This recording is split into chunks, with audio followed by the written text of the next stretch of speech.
This week, I traveled to Chicago to deliver my final farewell address to the nation, following in the tradition of presidents before me. It was an opportunity to say thank you. Whether we've seen eye to eye or rarely agreed at all, my conversations with you, the American people, in living rooms and schools, at farms and on factory floors, at diners and on distant military outposts, all these conversations are what have kept me honest, kept me inspired, and kept me going. Every day, I learned from you.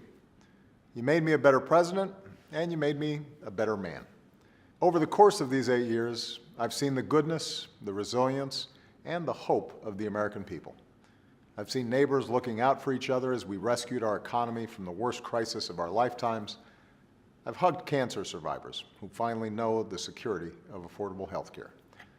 I've seen communities like Joplin rebuild from disaster, and cities like Boston show the world that no terrorist will ever break the American spirit. I've seen the hopeful faces of young graduates and our newest military officers.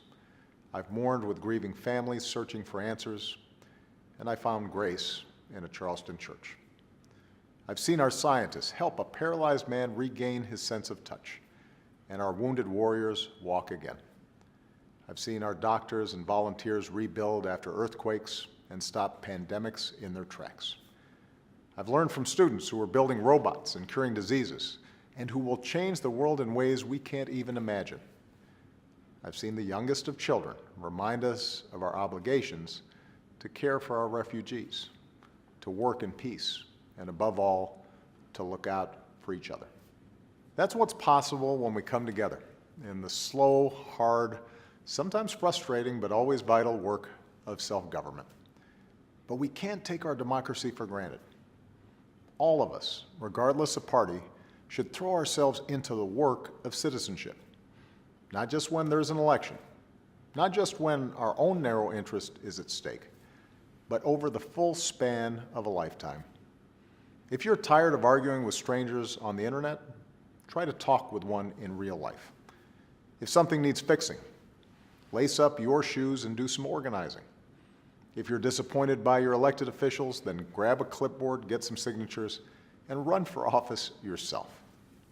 Our success depends on our participation, regardless of which way the pendulum of power swings. It falls on each of us to be guardians of our democracy, to embrace the joyous task we've been given to continually try to improve this great nation of ours. Because for all our outward differences, we all share the same proud title, citizen.